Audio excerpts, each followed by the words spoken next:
Números 20. A morte de Miriam. Então vieram os filhos de Israel e toda a congregação ao deserto de Zim no primeiro mês. E o povo permaneceu em Cádiz, e ali Miriam morreu, e ali foi sepultada. Moisés fere a rocha em Meribá, e não havia água para a congregação. E eles se uniram contra Moisés e contra Arão. E o povo contendeu com Moisés e falou, dizendo: Quisera o Criador que tivéssemos morrido quando nossos irmãos morreram perante o Senhor. E por que trouxestes a congregação do Senhor a este deserto para que morramos aqui, nós e os nossos animais? E por que nos fizeste subir do Egito para nos trazer a este lugar mau? Não é lugar de semente, nem de figos, nem de vinhas, nem de romãs, nem há água para beber. E Moisés e Arão saíram de diante da congregação à porta do tabernáculo da congregação, e caíram sobre seus rostos, e a glória do Senhor lhes apareceu.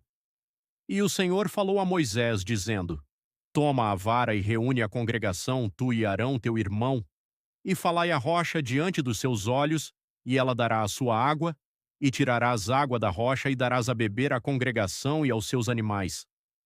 E Moisés tomou a vara de diante do Senhor, como lhe havia ordenado. E Moisés e Arão reuniram a congregação diante da rocha, e Moisés lhes disse: Ouvi agora, rebeldes, teremos que tirar água desta rocha para vós? E Moisés levantou a sua mão, e com a sua vara feriu a rocha 2 vezes, e saíram águas abundantemente, e a congregação bebeu, e também os seus animais. E o Senhor disse a Moisés e a Arão: Porque não crestes em mim para me santificar aos olhos dos filhos de Israel? Por isso não levareis esta congregação à terra que lhes dei? Estas são as águas de Meribá, porque os filhos de Israel contenderam com o Senhor, e neles foi santificado.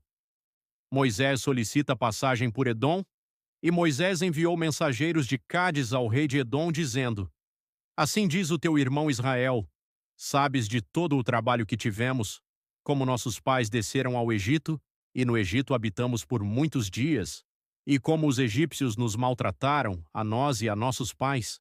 E clamamos ao Senhor, e ele ouviu a nossa voz, e enviou um anjo, e nos tirou do Egito. E eis que estamos em Cádiz, uma cidade no limite dos teus termos. Eu te peço, deixa-nos passar pela tua terra. Não passaremos pelo campo, nem pelas vinhas, nem beberemos a água dos poços. Seguiremos pela estrada real.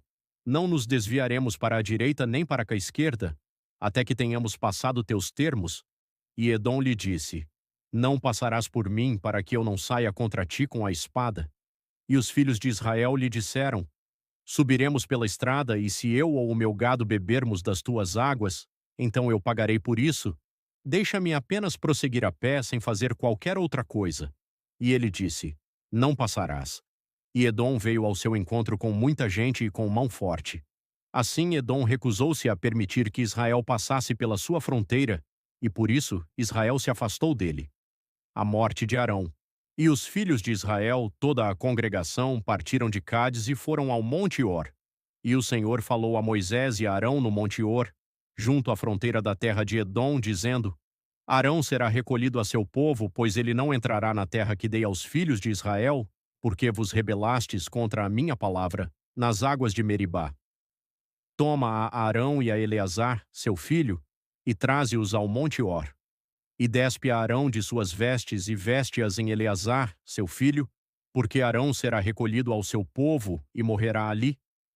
E Moisés fez como o Senhor lhe havia ordenado, e subiram ao Monte Or diante dos olhos de toda a congregação. E Moisés despiu a Arão de suas vestes e as vestiu em Eleazar, seu filho. E Arão morreu ali no topo do monte, e Moisés e Eleazar desceram do monte. E quando toda a congregação viu que Arão estava morto, toda a casa de Israel chorou por Arão durante 30 dias.